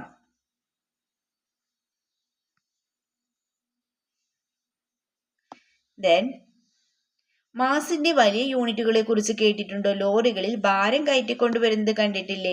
വലിയ ഇത്തരം അളവുകൾ ഏത് യൂണിറ്റിലാണ് പ്രസ്താവിക്കുന്നത്? ഏത് യൂണിറ്റിലാണ് നോക്കൂ. കിൻഡൽ എന്നിവ മാസിന്റെ വലിയ യൂണിറ്റിലാണ്. അതായത് ഇവിടേക്ക് എന്താണ്? വലിയ അളവുകളാണല്ലേ നമ്മൾ നോക്കുന്നത്. അതിന്റെ യൂണിറ്റ് എന്താണ് നോക്കൂ. കിൻഡൽ എന്നതാണ്. എന്നിവ മാസിന്റെ വലിയ യൂണിറ്റാണ്. കിൻഡലും അതുപോലെ തന്നെ ടണ്ണും അല്ലെ. കിൻഡലും ടണ്ണും. താഴെ കൊടുത്തിരിക്കുന്ന പട്ടികയിൽ നിന്നും മാസിന്റെ യൂണിറ്റുകൾക്ക് കിലോഗ്രാമുമായുള്ള ബന്ധം മനസ്സിലാക്കാം. ഇവിടെ നോക്കൂ, മില്ലിഗ്രാം ആണല്ലേ. കിലോഗ്രാമുമായുള്ള ബന്ധം 1 കിലോഗ്രാം എന്ന് പറഞ്ഞാൽ എത്ര മില്ലിഗ്രാം ആണെന്ന് ഇവിടെ നൽകിയിട്ടുണ്ട് അല്ലേ. Then gram 1 kilogram, 1000 gram, then quintal 1 quintal, 100 kilogram, ton 1 ton, 1000 kilogram അല്ലേ. ദെൻ നെക്സ്റ്റ് നമുക്ക് നോക്കാനുള്ളത് സമയത്തിന്റെ വിവിധ യൂണിറ്റുകളാണ്. സമയത്തിന്റെ വിവിധ യൂണിറ്റുകൾ അല്ലേ. ഓക്കെ, നമുക്ക് നോക്കാം. സമയത്തിന്റെ SI യൂണിറ്റ് എന്താണ്? അതെ, സെക്കൻഡ് ആണ്. ഇതിന്റെ പ്രതീകം എന്താണ്? S ആണ്. അതായത് സമയം പ്രസ്താവിക്കുന്ന മറ്റ് യൂണിറ്റുകളാണ് ഏതൊക്കെയെന്ന് പറയുന്നത്? മിനിറ്റ്, മണിക്കൂർ എന്നിവ. ഇവയ്ക്ക് സെക്കൻഡുമായുള്ള ബന്ധം മനസ്സിലാക്കൂ എന്നാണല്ലേ പറഞ്ഞിട്ടുള്ളത്. നോക്കൂ, 1 മിനിറ്റ് സെക്കൻഡുമായുള്ള ബന്ധം എന്താണ്? 1 മിനിറ്റ് എന്ന് പറഞ്ഞാൽ എത്ര സെക്കൻഡാണ്? അതെ, നമുക്കറിയാമല്ലേ. എത്രയാണ് 1 മിനിറ്റ് എന്ന് പറഞ്ഞാൽ? എത്ര സെക്കൻഡാണ് കൂട്ടുകാരെ? 1 മിനിറ്റ് എന്ന് പറഞ്ഞാൽ 60 സെക്കൻഡ് ആണല്ലേ. ദെൻ മണിക്കൂർ നോക്കൂ. 1 മണിക്കൂർ എന്ന് പറഞ്ഞാൽ 60 മിനിറ്റ് ആണ്. 1 മണിക്കൂർ എന്ന് പറഞ്ഞാൽ എന്താണ്? 60 മിനിറ്റ് ആണല്ലേ. അപ്പോൾ 1 മണിക്കൂർ എന്താണ്? 1 മണിക്കൂർ 1 മിനിറ്റ് എന്ന് പറഞ്ഞാൽ എന്താണ്? യെസ്, 60 സെക്കൻഡ് ആണ്. ദെൻ 1 മണിക്കൂർ എന്ന് പറഞ്ഞാൽ നമുക്കറിയാം 60 മിനിറ്റ് ആണെന്നല്ലേ. അപ്പൊ എത്ര സെക്കൻഡ് ആണ്? 60 × 60 3600 സെക്കൻഡ് ആണ്. അപ്പോൾ 1 മണിക്കൂർ എന്ന് പറഞ്ഞാൽ 3600 സെക്കൻഡ് ആണ്. 1 മണിക്കൂർ നമുക്കറിയാം 60 മിനിറ്റ് ആണ്. അപ്പോൾ 1 മിനിറ്റ് എത്ര സെക്കൻഡ് ആണെന്ന് പറഞ്ഞിട്ടുണ്ട്? യെസ്, 1 മിനിറ്റ് 60 സെക്കൻഡ് ആണെന്ന് പറഞ്ഞിട്ടുണ്ട് അല്ലേ. അപ്പം 60 × 60 എത്രയായി? 3600 സെക്കൻഡ്. അപ്പോൾ 1 മണിക്കൂർ എന്ന് പറഞ്ഞാൽ 3600 സെക്കൻഡ്. ഓക്കെ, ഇത് നെക്സ്റ്റ് നമുക്ക് നോക്കാനുള്ളത് വോളിയമാണ്, വ്യാപ്തമാണ്. നോക്കൂ, ഒരു വസ്തുവിന് സ്ഥിതി ചെയ്യാൻ ആവശ്യമായ സ്ഥലത്തിന്റെ അളവാണ് അതിന്റെ വ്യാപ്തം എന്ന് പറയുന്നത്. അതായത് ഒരു വസ്തുവിന് സ്ഥിതി ചെയ്യാൻ ആവശ്യമായ ആ സ്ഥലത്തിന്റെ അളവാണ് നമ്മൾ എന്തെന്ന് പറയുന്നത്? യെസ്, ആ വസ്തുവിന്റെ വ്യാപ്തം എന്ന് പറയുന്നത്. ജലത്തിന്റെ വ്യാപ്തം നാം കണ്ടെത്തിയത് ഓർക്കുന്നുണ്ടല്ലോ. വ്യാപ്തത്തിന്റെ യൂണിറ്റ് ഏതാണെന്ന് ചോദിച്ചിട്ടുണ്ടല്ലേ. നമ്മൾ ഇതിന് മുൻഭാഗങ്ങളിൽ നമ്മൾ പറഞ്ഞു ജലത്തിന്റെ വ്യാപ്തം നമ്മൾ കണ്ടെത്തിയിട്ടുണ്ടായിരുന്നല്ലേ. ഓക്കെ, ദെൻ വ്യാപ്തത്തിന്റെ SI യൂണിറ്റ് എന്താണ്? ക്യൂബിക് മീറ്റർ ആണ്. SI യൂണിറ്റ് എന്താണ്? Cubic cubic metre. ഇത് മീറ്റർ ക്യൂബ് എന്ന പ്രതീകം ഉപയോഗിച്ച് സൂചിപ്പിക്കുന്നു. മീറ്റർ ക്യൂബ് എന്ന പ്രതീകം ഉപയോഗിച്ച് സൂചിപ്പിക്കുന്നു. 1 സെന്റിമീറ്റർ വശമുള്ള 1000 ക്യൂബുകളെ ഒരു വലിയ ക്യൂബായി ക്രമീകരിച്ചിരിക്കുന്നതാണ് ചിത്രത്തിൽ കൊടുത്തിരിക്കുന്നത്. ഇവിടെ നോക്കൂ, ചിത്രം 1.27 കൊടുത്തിട്ടുണ്ട് അല്ലേ. വലിയ ക്യൂബിന്റെ വ്യാപ്തം 1 ലിറ്റർ എങ്കിൽ ചിത്രത്തെ അടിസ്ഥാനമാക്കി വിവിധ യൂണിറ്റുകൾ തമ്മിലുള്ള ബന്ധം പൂർത്തിയാക്കാമെന്ന് ചോദിച്ചിട്ടുള്ളത് അല്ലേ. ഇവിടെ നോക്കൂ, 1 ലിറ്റർ എന്ന് പറഞ്ഞാൽ 1000 സെന്റിമീറ്റർ ക്യൂബാണ് അല്ലേ. 1 ലിറ്റർ എത്രയാണ്? 1000 സെന്റിമീറ്റർ ക്യൂബാണ്. അപ്പോൾ 1 ലിറ്റർ എന്ന് പറഞ്ഞാൽ എത്രയായിരിക്കും? അതെ, 1000 മില്ലി ലിറ്റർ ആണ് അല്ലെ. 1000 മില്ലി ലിറ്റർ. 1 ലിറ്റർ എന്ന് പറഞ്ഞാൽ 1000 മില്ലി ലിറ്റർ. നെക്സ്റ്റ് നമുക്ക് നോക്കാനുള്ളത് സാന്ദ്രത അഥവാ ഡെൻസിറ്റി ആണ്. പെട്രോൾ പമ്പുകളിൽ ഡെൻസിറ്റി പ്രദർശിപ്പിക്കുന്നത് എന്തിനാണെന്ന് ചോദിച്ചിട്ടുണ്ടല്ലേ. ഒരു കാർഡ്ബോർഡ് പെട്ടി എടുത്ത് അതിന്റെ വ്യാപ്തം കണക്കാക്കുക. ഇതിൽ മരപ്പൊടി നിറച്ച് മാസ് കണ്ടുപിടിക്കുക. ശേഷം മണൽ നിറച്ചും മാസ് കണ്ടെത്തുക. കണ്ടെത്തലുകൾ പട്ടികപ്പെടുത്തുക എന്നാണല്ലേ പറഞ്ഞിട്ടുള്ളത്. നോക്കൂ, മരപ്പൊടിയുടെ മാസ് വ്യാപ്തവും മാസ് ബൈ വ്യാപ്തവും കണ്ടെത്തണമല്ലേ. അപ്പൊ നിങ്ങൾക്കൊരു മാസ് കിട്ടുന്നത് എന്ത് ചെയ്യാം? മാസ് ഒരു ഉദാഹരണത്തിന് ഇപ്പൊ നിങ്ങൾക്ക് എന്ത് ചെയ്യാം? അതായത് ഒരു പെട്ടിയുടെ നീളം എന്ന് പറയുന്നത് 25 സെന്റിമീറ്റർ ആണ്, വീതി 20 സെന്റിമീറ്റർ ആണ്, ഉയരം 10 സെന്റിമീറ്റർ ആയാൽ അതിന്റെ വ്യാപ്തം എങ്ങനെയാണ് നമ്മൾ കാണുക? 25 × 20 × 10. അപ്പൊ നമുക്ക് എത്ര കിട്ടും? 5000 സെന്റിമീറ്റർ കിട്ടും അല്ലേ. അപ്പം മരപ്പൊടിയുടെ മാസ് കാണാൻ എങ്ങനെയാണ്? 2 kg ആണ് അല്ലെ. മാസ് എത്രയാണ്? മരപ്പൊടിയുടെ മാസ് എന്ന് പറയുന്നത് മാസ് ബൈ വ്യാപ്തം അല്ലേ. അപ്പൊ മാസ് എത്രയാണ്? 2 kg ആണ്. 2000 ഗ്രാം ആണ് അല്ലെ. അതായത് മാസ് ബൈ വ്യാപ്തം എന്ന് പറഞ്ഞാൽ 2000 gram by 5000 centimetre cube 0.4 gram centimetre cube ആയല്ലേ. അപ്പൊ നിങ്ങൾ എന്ത് ചെയ്യുക? ഇതുപോലെ ഓരോന്നിന്റെയും മാസ് കാണുക, വ്യാപ്തം കാണുക, മാസ് ബൈ വ്യാപ്തം കണ്ടുപിടിക്കുക. മാസ് ബൈ വ്യാപ്തം എന്ന യൂണിറ്റ് വ്യാപ്തം പദാർത്ഥത്തിന്റെ മാസാണല്ലോ. യൂണിറ്റ് വ്യാപ്തം പദാർത്ഥത്തിന്റെ മാസിനെ സാന്ദ്രത എന്ന് പറയുന്നു. സാന്ദ്രത എന്ന് പറഞ്ഞാൽ മാസ് ബൈ വ്യാപ്തം. ഇവിടെ മരപ്പൊടിക്കും മണലിനും ഒരേ വ്യാപ്തമാണെങ്കിലും യൂണിറ്റ് വ്യാപ്തത്തിലുള്ള മാസ് ശ്രദ്ധിക്കൂ. വ്യാപ്തം തുല്യമായ വസ്തുക്കളിൽ മാസ് കൂടുതലുള്ള വസ്തുക്കളുടെ സാന്ദ്രത കൂടുതലായിരിക്കും. ഒരു പ്രത്യേക പദാർത്ഥത്തെ സംബന്ധിച്ചിടത്തോളം സാന്ദ്രത എന്നത് എന്താണ്? അതൊരു സ്ഥിരം സംഖ്യയാണല്ലേ. പെട്രോൾ പമ്പുകളിൽ സാന്ദ്രത സൂചിപ്പിക്കുന്നത് എന്തിനാണെന്ന് മനസ്സിലായല്ലോ. ഓക്കെ, നെക്സ്റ്റ് നമ്മൾ നോക്കുന്നത് എന്താണ്? അടിസ്ഥാന യൂണിറ്റുകളാണല്ലേ. എന്താണ് അടിസ്ഥാന യൂണിറ്റ്? Fundamental units. 1960 പാരീസിൽ നടന്ന വിവിധ രാജ്യങ്ങളുടെ പൊതുസമ്മേളനം അളവുകളുടെ സംയോജിത സംവിധാനമായ ഇന്റർനാഷണൽ സിസ്റ്റം ഓഫ് യൂണിറ്റ് അഥവാ SI യൂണിറ്റുകൾക്ക് സാർവദേശീയ അംഗീകാരം നൽകി. ഇതനുസരിച്ച് എല്ലാ അടിസ്ഥാന അളവുകൾക്കും ഓരോ യൂണിറ്റുകളുണ്ട്. അടിസ്ഥാന അളവുകളുടെ യൂണിറ്റുകളാണ് എന്തെന്ന് പറയുന്നത്? അടിസ്ഥാന യൂണിറ്റുകൾ എന്ന് പറയുന്നത്. അപ്പൊ അടിസ്ഥാന യൂണിറ്റ് എന്താ കൂട്ടുകാരെ? അടിസ്ഥാന അളവുകളുടെ യൂണിറ്റുകളാണ് എന്ത്? അടിസ്ഥാന യൂണിറ്റുകൾ. അടിസ്ഥാന യൂണിറ്റുകളും അവയുടെ പ്രതീകങ്ങളും താഴെ കൊടുത്തിരിക്കുന്നത് ശ്രദ്ധിക്കൂ. നീളം എന്താണ് യൂണിറ്റ് എന്ന് പറയുന്നത്? മീറ്റർ ആണല്ലേ. മാസ് കിലോഗ്രാം, സമയം സെക്കൻഡ്, താപനില കെൽവിൻ, വൈദ്യുത പ്രവാഹ തീവ്രത ആംബിയർ, പദാർത്ഥത്തിന്റെ അളവ് മോൾ, പ്രകാശ തീവ്രത കാൻഡില. അത് നിങ്ങൾ കാണാതെ പഠിച്ചു വെക്കണം, കൃത്യമായിട്ട് പഠിച്ചു വെക്കണം. ഓക്കെ, SI യൂണിറ്റുകളുടെ പ്രത്യേകതകൾ എന്തെല്ലാമാണെന്ന് ചോദിച്ചിട്ടുണ്ടല്ലോ. എന്തെല്ലാമാണ് SI യൂണിറ്റുകളുടെ പ്രത്യേകതകൾ എന്ന് പറയുന്നത്? അത് ഏകീകൃത യൂണിറ്റ് ആണല്ലേ. അതുപോലെ തന്നെ അവ എന്താണ്? അന്താരാഷ്ട്ര അംഗീകാരമുള്ളവയാണ്. ഇവയെ അടിസ്ഥാനമാക്കി മറ്റു അളവുകളുടെ യൂണിറ്റുകൾ നമുക്ക് പ്രസ്താവിക്കാൻ കഴിയും. നെക്സ്റ്റ് നമുക്ക് നോക്കാനുള്ളത് വ്യുൽപ്പന്ന യൂണിറ്റുകൾ അഥവാ ഡിറൈവ്ഡ് യൂണിറ്റ്സ് ആണ്. വ്യുൽപ്പന്ന അളവുകൾ എന്താണെന്ന് നാം മനസ്സിലാക്കിയല്ലോ. ഇനി വ്യാപ്തം, സാന്ദ്രത എന്നിവ ഉൽപ്പന്ന അളവുകളാണല്ലോ. ഇവയുടെ യൂണിറ്റുകളാണ് നമ്മൾ വ്യുൽപ്പന്ന യൂണിറ്റുകൾ എന്ന് പറയുന്നത്. ഓക്കെ, അപ്പൊ എന്താണ് വ്യുൽപ്പന്ന യൂണിറ്റുകൾ എന്ന് മനസ്സിലായല്ലോ. ഓക്കെ, വ്യാപ്തം, സാന്ദ്രത എന്നിവ എന്താണ്? വ്യുൽപ്പന്ന അളവുകളാണ്. അപ്പൊ അവയുടെ യൂണിറ്റുകളാണ് നമ്മൾ എന്തെന്ന് പറയുന്നത്? വ്യുൽപ്പന്ന യൂണിറ്റുകൾ എന്ന് പറയുന്നത്. അതായത് അടിസ്ഥാന അളവുകൾ ഉപയോഗിച്ച് പ്രസ്താവിക്കുന്നതോ അടിസ്ഥാന യൂണിറ്റുകളെ ആശ്രയിച്ച് നിലനിൽക്കുന്നതോ ആയ യൂണിറ്റുകളാണ് എന്തെന്ന് പറയുന്നത്? വ്യുൽപ്പന്ന യൂണിറ്റുകൾ എന്ന് പറയുന്നത്. ദെൻ വ്യുൽപ്പന്ന യൂണിറ്റുകൾ, അടിസ്ഥാന യൂണിറ്റുകൾ പരസ്പരം ബന്ധപ്പെടുത്തി എഴുതണം. ഇവയുടെ യൂണിറ്റുകൾ കണ്ടെത്തുന്നതിന് അടിസ്ഥാന യൂണിറ്റുകൾ പ്രയോജനപ്പെടുത്തിയാണ്. താഴെ കൊടുത്തിരിക്കുന്ന പട്ടികയിൽ വ്യുൽപ്പന്ന അളവുകൾക്ക് യൂണിറ്റുകൾ കണ്ടെത്തിയിരിക്കുന്നത് ശ്രദ്ധിക്കൂ. പരപ്പളവ്, പരപ്പളവ് സമം നീളം ഇൻറ്റു വീതിയാണ്. അതായത് യൂണിറ്റ് എന്താണ്? Yes, M into M, M square ആണല്ലേ. ദെൻ വ്യാപ്തം എന്ന് പറഞ്ഞാൽ നീളം ഇൻറ്റു വീതി ഇൻറ്റു ഉയരം. അപ്പൊ എം ഇൻറ്റു എം. അപ്പൊ എത്രയാണ്? എം ക്യൂബ് കിട്ടും അല്ലേ. എത്രയാണ് യൂണിറ്റ് എന്ന് പറയുന്നത്? M cube. ദെൻ സാന്ദ്രത എങ്ങനെയാണ്? മാസ് ബൈ വ്യാപ്തമാണ് അല്ലെ. സമവാക്യം എന്താണ്? മാസ് ബൈ വ്യാപ്തം. അപ്പൊ എത്ര യൂണിറ്റ് എങ്ങനെയായിരിക്കും വരിക? Kilogram by metre cube.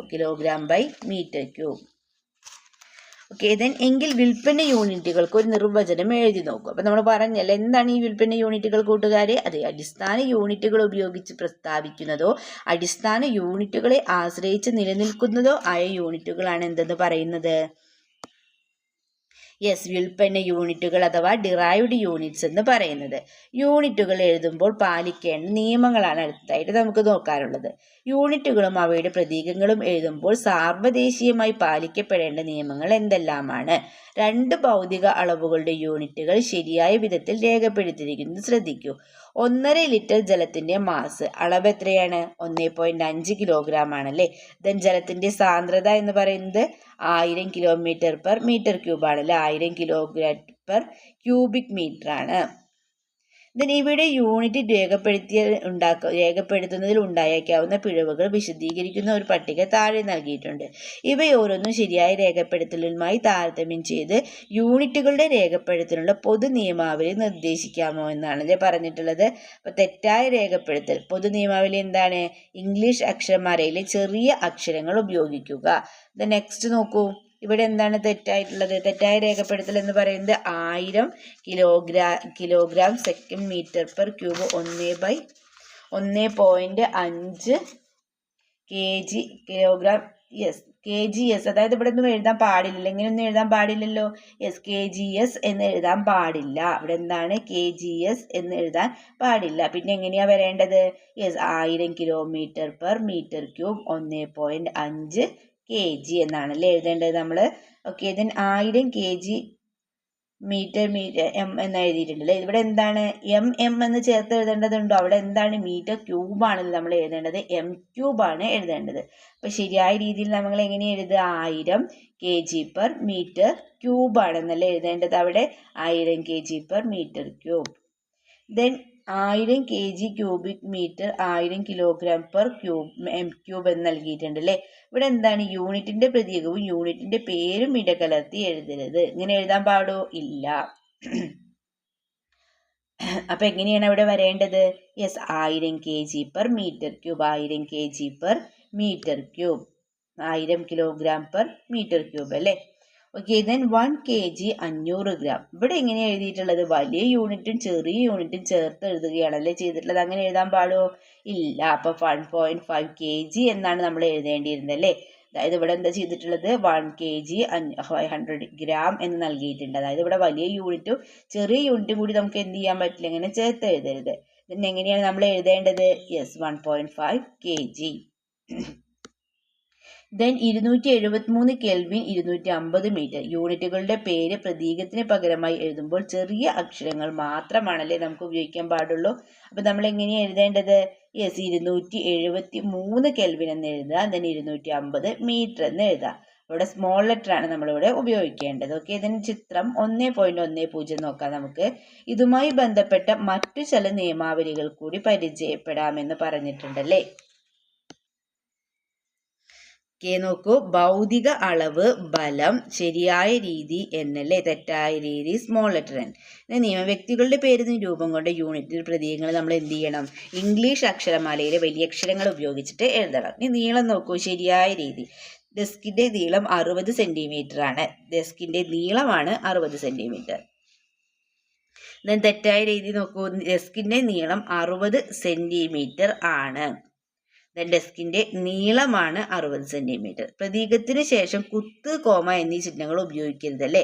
അതായത് വാചകത്തിന് കുത്തോ കോമയോ ആവശ്യമെങ്കിൽ ഉപയോഗിക്കാം. ദെൻ ഊർജം നോക്കൂ, യൂണിറ്റുകളുടെ ഗുണിതങ്ങളായി വ്യുൽപ്പന്ന യൂണിറ്റുകൾ എഴുതുമ്പോൾ അവർക്കിടയിൽ എന്താണ് കുത്തോറ് സ്പേസ് വേണമെന്നാണ് പറയുന്നത് അല്ലേ. ഇത് നെക്സ്റ്റ് നോക്കാം നമുക്ക് അളവ് ഉപകരണങ്ങളാണ്. നീളം അളക്കുന്നതിന് ഉപയോഗിക്കുന്ന ഉപകരണങ്ങൾ ഏതെല്ലാമാണ്? ചിത്രം നോക്കും. ഇവിടെ ഏതൊക്കെയാണ് നൽകിയിട്ടുള്ളത്? സ്കെയിലും നൽകിയിട്ടുണ്ട്, ടാപ്പും നൽകിയിട്ടുണ്ട് അല്ലേ. സ്കെയിൽ ഉപയോഗിച്ച് ഒരു പേനയുടെ നീളം കണ്ടെത്തി എഴുതൂ. ഒരു അളവ് ടേപ്പ് ഉപയോഗിച്ച് നിങ്ങളുടെ ഉയരവും കണ്ടെത്തൂ എന്ന് പറഞ്ഞിട്ടുണ്ട് അല്ലേ. അപ്പൊ നിങ്ങൾ ഉപയോഗിച്ച സ്കെയിൽ അഥവാ ടേപ്പ് ഏത് യൂണിറ്റ് അടിസ്ഥാനമാക്കിയിട്ടാണെന്ന് ചോദിച്ചിട്ടുണ്ട്. അതായത് ഇവിടെ പേനയുടെ നീളം എന്ന് പറയുന്നത് എന്താണ്? പേനയുടെ നീളം എന്താണ്? 14.2 സെന്റിമീറ്റർ ആണ് അല്ലേ. ഇവിടെ നോക്കൂ, നിങ്ങൾ എന്ത് ചെയ്യുക? നിങ്ങൾ അളന്ന് നോക്കുക, എന്നിട്ട് പേനയുടെ നീളം നിങ്ങളിവിടെ എഴുതുക. നിങ്ങളുടെ ഉയരവും നിങ്ങൾ എന്ത് ചെയ്യുക? ടാപ്പ് വെച്ച് അളന്ന് നോക്കിയിട്ട് എഴുതുക. ദെൻ സ്കെയിൽ ടേപ്പ് ഉപയോഗിച്ച് അളക്കാവുന്ന ഏറ്റവും കുറഞ്ഞ അളവ് ഏതെന്ന് ചോദിച്ചിട്ടുണ്ട് അല്ലേ. അപ്പോൾ ഒരു ഉപകരണം ഉപയോഗിച്ച് അളക്കാവുന്ന ഏറ്റവും കുറഞ്ഞ അളവിനെയാണ് നമ്മൾ എന്ത് പറയുന്നത്? ലീസ്റ്റ് കൗണ്ട് എന്ന് പറയുന്നത്. അപ്പോൾ ഒരു ഉപകരണം ഉപയോഗിച്ച് അളക്കാവുന്ന ഏറ്റവും കുറഞ്ഞ അളവിനെ നമ്മൾ എന്താ പറയുന്നത്? ലീസ്റ്റ് കൗണ്ട് എന്ന് പറയുന്നു. അപ്പോൾ സ്കെയിൽ അഥവാ ടേപ്പ് ഉപയോഗിച്ച് അളക്കാവുന്ന ഏറ്റവും കുറഞ്ഞ അളവ് ഏതാണ്? അത് മില്ലിമീറ്റർ ആണല്ലേ. എന്താണ്? മില്ലിമീറ്റർ. നാം ഉപയോഗിക്കുന്ന സാധാരണ സ്കെയിലിന്റെ ലീസ്റ്റ് കൗണ്ട് 0.1 സെന്റിമീറ്റർ ആണ്. ഇതിനേക്കാൾ കുറഞ്ഞ ലീസ്റ്റ് കൗണ്ട് ഉള്ള അളവ് ഉപകരണങ്ങളുണ്ടോ? കണ്ടെത്തി എഴുതൂ എന്നാണല്ലേ പറഞ്ഞിട്ടുള്ളത്. അപ്പൊ ഇതിനേക്കാളും ചെറുത് ഏതൊക്കെയാണ് ഉപകരണങ്ങൾ? ഇതിനേക്കാൾ കുറഞ്ഞ ലീസ്റ്റ് കൗണ്ട് ഉള്ള ഉപകരണങ്ങൾ ഏതൊക്കെയാണ്? ഇത് നമുക്കറിയാം. വെർണിയർ ഉണ്ട്, വെർണിയർ കാലിപ്പർ ഉണ്ട്, അതുപോലെ തന്നെ സ്ക്രൂ ഗേജും ഉണ്ട്. ഏതാണ്? Vernier caliper, screw gauge. ഇവിടെ എങ്ങനെയാണ്? 0.1 സെന്റിമീറ്ററേക്കാൾ കുറഞ്ഞ ലീസ്റ്റ് കൗണ്ട് ഉള്ള ഉപകരണങ്ങളാണ് ഇത്, വെർണിയർ കാലിപ്പറും സ്ക്രൂ ഗേജും. ഓക്കെ. ദെൻ സ്കെയിൽ ഉപയോഗിച്ച് ഒരു പേപ്പറിന്റെ കനം കണ്ടെത്താൻ കഴിയുമോ? സ്കെയിൽ ഉപയോഗിച്ച് ഒരു പേപ്പറിന്റെ കനം കണ്ടെത്തുന്ന വിധം എങ്ങനെയാണ്? പേപ്പർ കെട്ടിലെ പേപ്പറുകളുടെ എണ്ണ 500 ആണെങ്കിൽ പേപ്പർ കെട്ടിന്റെ കനം നമുക്ക് എങ്ങനെയാക്കാം? 55 മില്ലിമീറ്റർ. അതായത് ഒരു പേപ്പറിന്റെ കനം എന്ന് പറയുന്നത് പേപ്പർ കെട്ടിന്റെ കനം ബൈ എണ്ണം. 55 മില്ലിമീറ്റർ ബൈ 500, ദെൻ 0.11 മില്ലിമീറ്റർ അല്ലേ. അപ്പൊ പേപ്പർ കെട്ടിലെ പേപ്പറുകളുടെ എണ്ണം എഴുതുക, ദെൻ ഒരു പേപ്പറിന്റെ കനം, ദെൻ ഒരു പേപ്പർ കെട്ടിന്റെ കനം, ദെൻ ഒരു പേപ്പറിന്റെ കനം നമുക്ക് കണ്ടെത്താമല്ലോ. എത്രയാണ് കിട്ടുന്നത്? 0.11 മില്ലിമീറ്റർ. ദെൻ അളവുജാർ ഉപയോഗിച്ച് വ്യാപ്തം കണ്ടെത്തുന്ന വിധമാണ് നമുക്ക് അടുത്തതായിട്ട് നോക്കാനുള്ളത്. ഒരു കല്ലിന്റെ വ്യാപ്തം കണ്ടെത്താൻ ശ്രമിക്കാം. ഒരു അളവുജാറിന്റെ ജലം എടുത്ത് അതിന്റെ വിതാനം അടയാളപ്പെടുത്തുക. കല്ലിനെ ഒരു നൂല് കെട്ടി ജലത്തിലേക്ക് താഴ്ത്തുക. ജലവിതാനം ഉയരുന്നത് നിരീക്ഷിക്കുക. ഇതിൽ നിന്നും ഉയർന്ന ജലത്തിന്റെ വ്യാപ്തം കണക്കാക്കാമല്ലോ. അത് കല്ലിന്റെ വ്യാപ്തത്തിന് തുല്യമായിരിക്കുമെന്ന് പറഞ്ഞിട്ടുണ്ടല്ലേ. അളവുജാർ ഏത് യൂണിറ്റ് അടിസ്ഥാനമാക്കിയതാണെന്ന് ചോദിച്ചിട്ടുണ്ട്. അളവുജാർ അല്ലേ. അളവുജാർ ഏത് യൂണിറ്റിനെ അടിസ്ഥാനമാക്കിയിട്ടാണ്? അളവുജാറിന്റെ ലീസ്റ്റ് കൗണ്ടും ചോദിച്ചിട്ടുണ്ട്. അളവുജാർ ഏതാണ്? മില്ലിമീറ്റർ ആണ് അല്ലെ. അളവുജാർ ഏതാണ്? മില്ലി ലിറ്റർ ആണ് അടയാളപ്പെടുത്തിയിരിക്കുന്നത്. ദെൻ അളവുജാറിന്റെ ലീസ്റ്റ് കൗണ്ട് എത്രയാണ്? 10 ml ആണ് അല്ലെ. അളവുജാറിന്റെ ലീസ്റ്റ് കൗണ്ട് എത്രയാണ്? 10 ml ആണ്. ഉദാഹരണം നോക്കൂ. കല്ല് താഴ്ത്തുന്നതിന് മുമ്പുള്ള ജലവിതാനം 250 ml ആണെന്ന് വിചാരിക്കുക. അപ്പൊ താഴ്ത്തിയതിന് ശേഷമുള്ള ജലവിതാനം 375 ml. അപ്പൊ ഇനി കല്ലിന്റെ വ്യാപ്തം കാണാൻ നമുക്ക് എന്ത് ചെയ്താൽ മതി? 375/250 അല്ലേ. അപ്പൊ 125 ml ഓർ 125 സെന്റിമീറ്റർ ക്യൂബ് എന്ന് നമുക്ക് കിട്ടും. ദെൻ സ്റ്റോപ്പ് വാച്ച് ഉപയോഗിക്കുന്നതിന്റെ സമയം അളക്കുന്നതിന്റെ വിധമാണ് പറയുന്നത്. സ്റ്റോപ്പ് വാച്ച് ഉപയോഗിച്ച് സമയം അളക്കുന്ന വിധം. സ്റ്റോപ്പ് വാച്ച് ഒരു സമയ ഇടവേള നിർണ്ണയിക്കാൻ ഉപയോഗിക്കുന്ന ചിത്രത്തിൽ കാണുന്നത് പോലെ ലോഹഗോളത്തെ നൂലിൽ കെട്ടിത്തൂക്കുക. ലോഹഗോളത്തെ പിന്നോട്ട് വലിച്ച് സാവധാനം വിടുക. ചലനം നിരീക്ഷിക്കുക. ഇത്തരത്തിലുള്ള 10 ദോലനത്തിനെടുക്കുന്ന സമയം ഒരു സ്റ്റോപ്പ് വാച്ച് ഉപയോഗിച്ച് കണ്ടെത്തി രേഖപ്പെടുത്തുക എന്നാണല്ലേ പറഞ്ഞിട്ടുള്ളത്. 10 ദോലനത്തിന് ആവശ്യമായ സമയം എത്രയാണ്? 10 ദോലനത്തിന് ആവശ്യമായ സമയം നിങ്ങൾ കണ്ടെത്തുക. ദെൻ ഭൗതിക അളവുകളെ മനസ്സിലാക്കുന്ന തുടർ പഠനത്തിനും നിത്യജീവിതത്തിൽ അളവുകളും യൂണിറ്റുകളും ഫലപ്രദമായി ഉപയോഗപ്പെടുത്തുന്നതിനും സഹായിക്കുമെന്ന് പറഞ്ഞിട്ടുണ്ടല്ലേ കൂട്ടുകാരെ. ഇനി ഭൗതിക എന്താണ്? 10 ദോലനത്തിന് ആവശ്യമായ സമയമാണ് നമ്മളോട് ചോദിച്ചിട്ടുള്ളത് അല്ലേ. അപ്പോൾ നിങ്ങൾ എന്ത് ചെയ്യുക, അതുപോലെ സ്റ്റോപ്പ് വാച്ച് ഉപയോഗിച്ച് എന്ത് ചെയ്യുക, സമയ ഇടവേള നിർണ്ണയിക്കാൻ ഉപയോഗിക്കുക. അതായത് ആ പ്രവർത്തനം തുടങ്ങുമ്പോൾ നിങ്ങൾ എന്ത് ചെയ്യുക, സ്റ്റോപ്പ് വാച്ചിൻ്റെ ബട്ടൺ അമർത്തുക.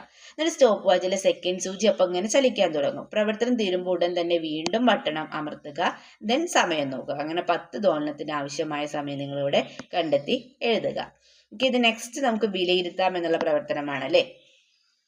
ഓക്കെ, നമുക്കത് നോക്കാം. കൂട്ടത്തിൽ പെടാത്തത് കണ്ടെത്തുക, മറ്റുള്ളവയുടെ പൊതു സവിശേഷത എഴുതുക. ഫസ്റ്റ് നോക്കൂ, കിലോഗ്രാം, കിലോമീറ്റർ, സെക്കൻഡ്, മോൾ. ഇതിൽ കൂട്ടത്തിൽ പെടാത്തത് ഏതാണ്? കൂട്ടുകാരെ? കിലോമീറ്റർ ആണ് അല്ലേ. എന്താണ് കാരണം? മറ്റുള്ളവയ്ക്ക് എന്താണ്? SI യൂണിറ്റ് ആണ്. SI യൂണിറ്റ് ആണ് അല്ലേ. ദെൻ നെക്സ്റ്റ് നോക്കാം. സമയം, പരപ്പളവ്, മാസ്, വൈദ്യുത പ്രവാഹ തീവ്രത അല്ലേ. ഇവിടെ എന്താണ്? പരപ്പളവാണല്ലേ ഒറ്റപ്പെട്ട് നിൽക്കുന്നത്. എന്താണ്? അത് വ്യുൽപ്പന്ന അളവാണല്ലേ. മറ്റുള്ളവയൊക്കെ എന്താണ് കൂട്ടുകാരെ? അടിസ്ഥാന അളവാണ്. Then 3 metre, kilogram, second, degree Celsius. Metre ഉണ്ട്, കിലോഗ്രാം ഉണ്ട്, സെക്കൻഡ് ഉണ്ട്, ഡിഗ്രി സെൽഷ്യസ് ഉണ്ട്. ഇവിടെ എന്തായിരിക്കും? ഡിഗ്രി സെൽഷ്യസ് ആണല്ലേ. അതായത് എന്താണ്? താപനിലയുടെ യൂണിറ്റ് ആണല്ലേ. മറ്റുള്ളവയൊക്കെ എന്താണ്? SI യൂണിറ്റ് ആണ്. താപനിലയുടെ SI യൂണിറ്റ് ആണ് ഏതെന്ന് പറയുന്നത്? അതെ, കെൽവിൻ അല്ലേ. താപനിലയുടെ SI യൂണിറ്റ് എന്താണ്? കെൽവിൻ ആണ്. ഓക്കെ, ഇതിന് നീളത്തിന്റെ വിവിധ യൂണിറ്റുകൾ താഴെ തന്നിരിക്കുന്നു, പട്ടിക പൂർത്തിയാക്കുക എന്നാണ് പറഞ്ഞിട്ടുള്ളത്. കിലോമീറ്റർ, മീറ്ററുമായുള്ള ബന്ധം എന്ന് പറയുന്നത് 1 കിലോമീറ്റർ എന്ന് പറഞ്ഞാൽ 1000 മീറ്റർ അല്ലേ.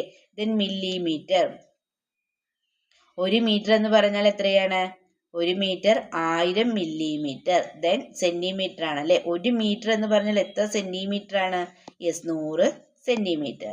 ദെൻ താഴെ തന്നിരിക്കുന്ന അളവുകളെ വിലയിൽ വ്യത്യാസം വരാതെ SI യൂണിറ്റിലേക്ക് മാറ്റി എഴുതുക എന്നാണല്ലേ പറഞ്ഞിട്ടുള്ളത്. 2000 ഗ്രാം എന്ന് നൽകിയിട്ടുണ്ട്. അതിന് നമുക്ക് എങ്ങനെ എഴുതാം? SI യൂണിറ്റിലേക്ക് ആക്കുമ്പോൾ എത്രയാണ്? 2 kg അല്ലേ. ദെൻ 1 ഹവർ എന്ന് പറഞ്ഞാൽ 3600 second.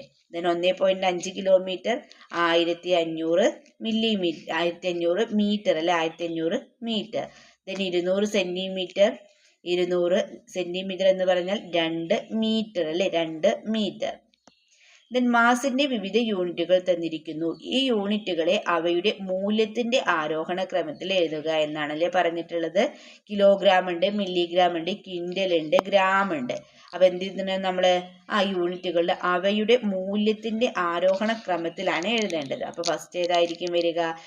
Milligram, gram, kilogram, quintal അല്ലേ. ഇങ്ങനെയാണ് വരേണ്ടത്. Milligram, gram, kilogram, quintal. Then തുടർ പ്രവർത്തനങ്ങൾ നിങ്ങൾ എന്ത് ചെയ്യുക? ക്ലാസ്സിൽ ചെയ്ത് നോക്കുക. നമുക്ക് മുൻകാലങ്ങളിൽ നീളം, മാസ്, എനിക്ക് എന്നിവ നമ്മുടെ നാട്ടിൽ ഉപയോഗിച്ചിരുന്ന വിവിധ യൂണിറ്റുകൾ കണ്ടെത്തി സ്ലൈഡ് പ്രസന്റേഷൻ ഒരു ചാർട്ട് തയ്യാറാക്കുക എന്നാണ് പറഞ്ഞിട്ടുള്ളത്. ദെൻ യൂണിറ്റ് എഴുതുമ്പോൾ ശ്രദ്ധിക്കേണ്ട കാര്യങ്ങളെക്കുറിച്ച് ഒരു സെമിനാർ പ്രബന്ധം തയ്യാറാക്കാനും എന്ന് പറഞ്ഞിട്ടുണ്ടല്ലേ. അപ്പോൾ നിങ്ങൾ എന്ത് ചെയ്യുക? പ്രവർത്തനങ്ങളൊക്കെ നിങ്ങൾ തനിയെ ചെയ്ത് നോക്കുക. അപ്പോൾ ഇത്രയും കാര്യങ്ങളാണ് നമുക്ക് ഈ ചാപ്റ്ററിൽ പഠിക്കാനുണ്ടായിരുന്നത്. അപ്പോൾ ഈ ചാപ്റ്ററിൽ എല്ലാ കാര്യങ്ങളും നമ്മൾ ഡിസ്കസ് ചെയ്തിട്ടുണ്ട്. അപ്പോൾ നിങ്ങൾക്ക് വീഡിയോ യൂസ്ഫുൾ ആയി തോന്നുകയാണെങ്കിൽ തീർച്ചയായും ലൈക്ക് ചെയ്യുക, കമൻറ്റ് ചെയ്യുക. ഓക്കെ, നമുക്ക് മറ്റൊരു വീഡിയോയുമായി വീണ്ടും കണ്ടുമുട്ടാം. ഓക്കെ.